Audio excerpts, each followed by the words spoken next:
We've had a lot of fun doing questions and answers from cyberspace with Nehemia Gordon, but this one question's very serious. It comes up over and over again. I'm just going to read it to you. Why do you have Nehemia Gordon on your show? I heard he is convincing people to deny Yeshua.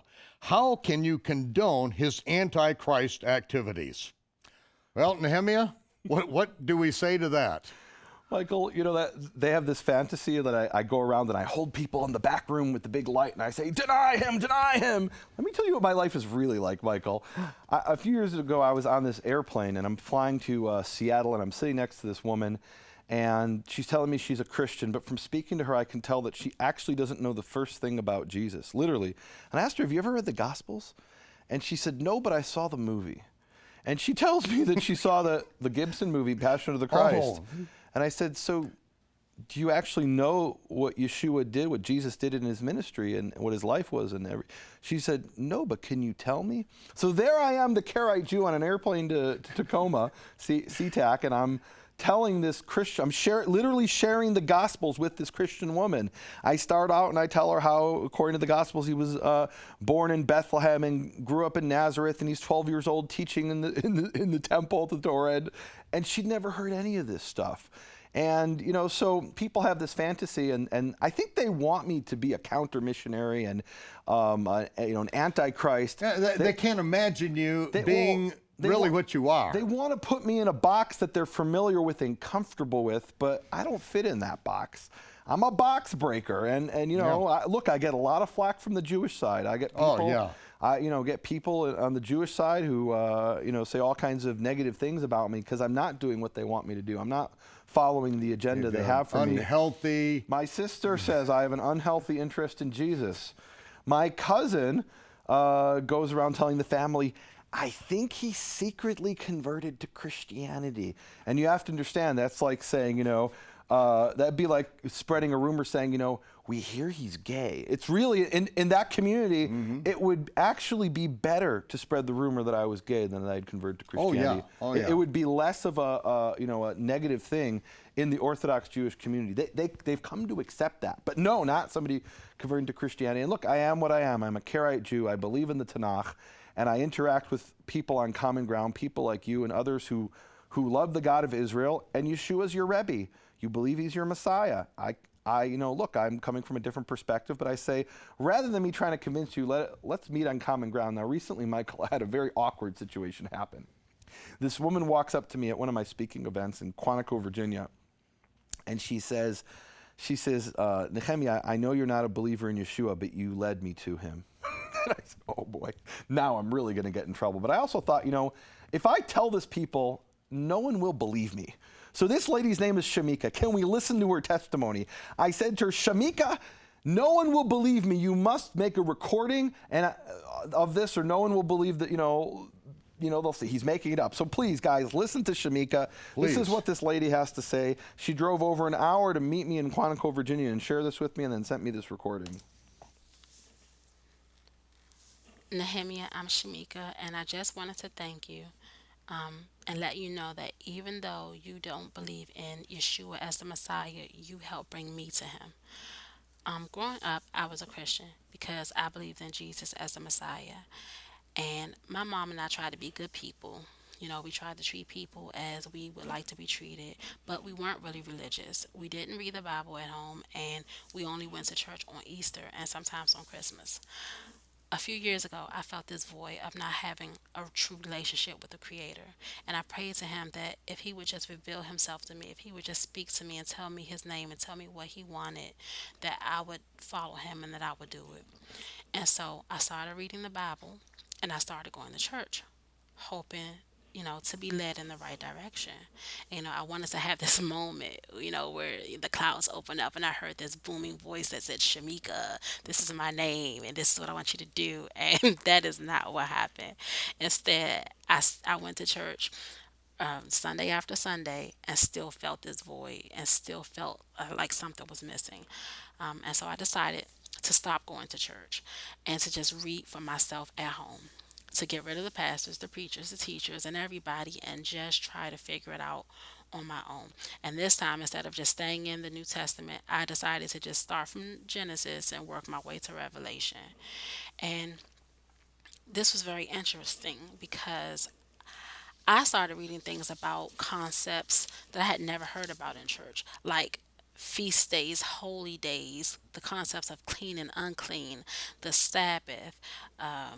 I would hear statements like, "These are my statutes forever. This is my everlasting covenant. If you do these things, you'll be blessed. If you don't do these things, you'll be cursed."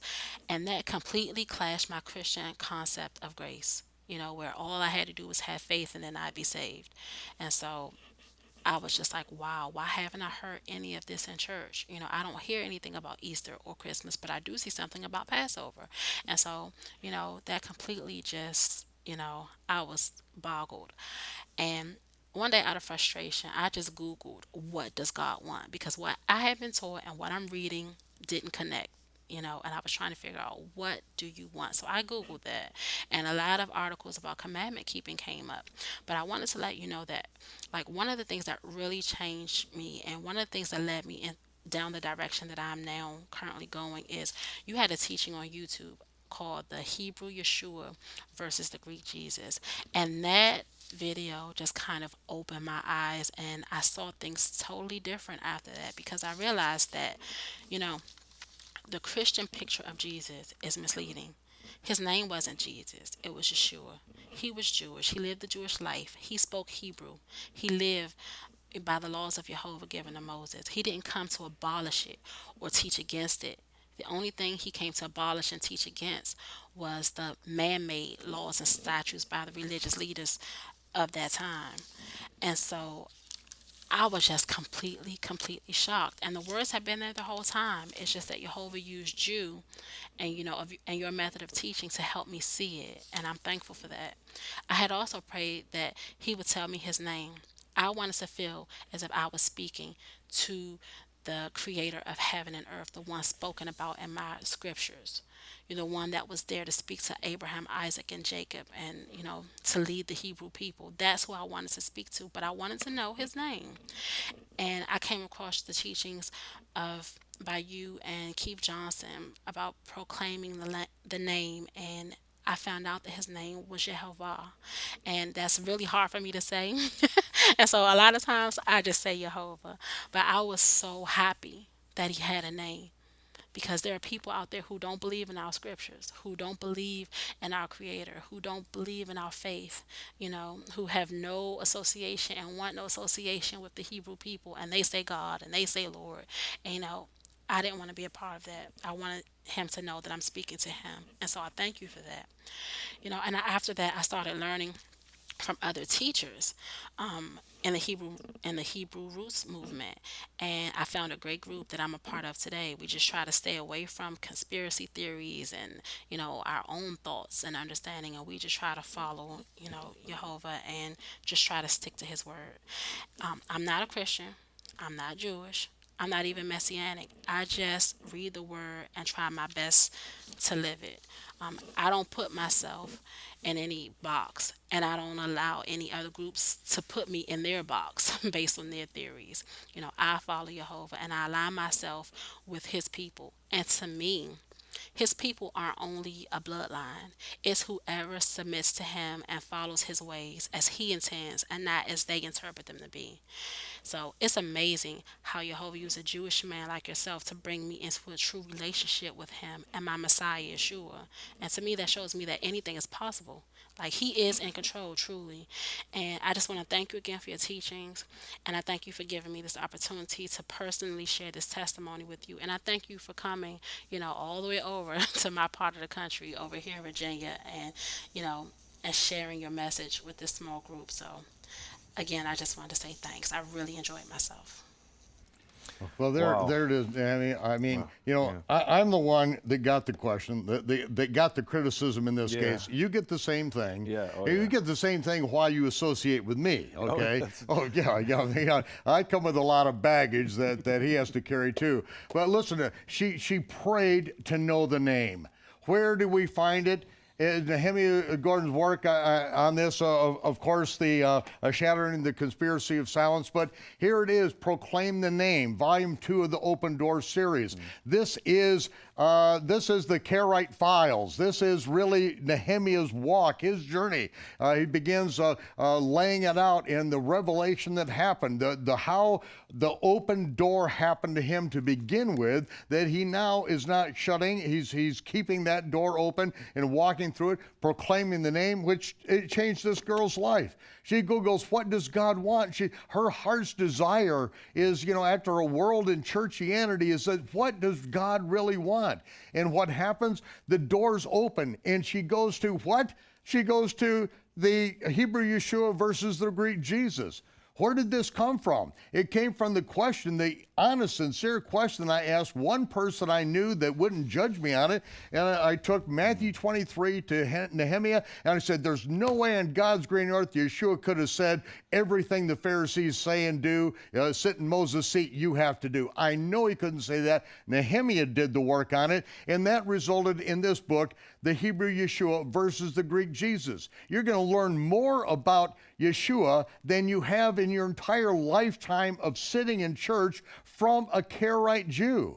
If you want to criticize and condemn and complain about what I am doing, you in this ministry owes so much. What we're able to get out to the world owes so much to a man that God has chosen and put in this particular position for this day and time. I know that he has been led by the Spirit, and you're whining and moaning out there, people, because, what you hear about Nehemia Gordon, you don't know Nehemia Gordon. This is the only chance you get to know him, because we're on here together. I stand with him. He is speaking the truth from his heart. He's trying to open up the scriptures to people, who make up their own Hebrew language, who violate every law of the Bible and every law of language to come up with the most contorted, conflagration of insanity, and palm it off as the new Hebrew roots nonsense. Ladies and gentlemen, this is where you're getting it right straight. We are going to keep the door open. We're going to keep proclaiming the name. We're going to take a stand against the ban. This is what is changing people's lives, and here you hear it right from Shameka. Because of him and his position and him declaring what Yeshua is teaching. He's not trying to convert people to be believers in Yeshua. I tell you, man, this guy would be nothing but tarred feather. He'd be the next guy crucified in Jerusalem for doing that. I think that may happen, Michael. By his own family. But what he's doing is honestly saying what Yeshua said. And that's it. This is why Nehemia is one of the most hated people in the Messianic or the Hebrew roots world. That's why they don't want you listening to him, because he's actually telling you what Yeshua said, and they're not doing it. And that exposes them as frauds. Here's this woman who, because of a question you had, and you had the humility and the to come to me, 16 years ago or something like that. Yeah. And one of the fruit of that all these years later is this woman who's searching for God. She's basically given up on the church. And she said, what does God want for me? And the oracle of Google gave her the answer and led her to the videos. and now she's walking in her faith. That's right. Beautiful. And what is she watching? She's watching the video that we did together, which That's is right. Raiders of the Lost Book. That's right. Get it. Get the whole thing. Nehemia has his little piece on the internet, his center section. The whole thing is a treasure, and the whole thing finally leads to years later when Nehemia lays in my hands the ancient Hebrew text of Matthew with Yeshua's true lineage from ancient Hebrew text sources. Ladies and gentlemen, life is a ball. Enjoy it with us, okay? Don't judge each other, especially don't judge others according to a measuring stick that you could not possibly measure up to yourself. We'll be back in just a moment. It's confusing Arabic and Hebrew. Reading these ancient things in handwritten Hebrew. Oh, yeah, these are Hebrew manuscripts.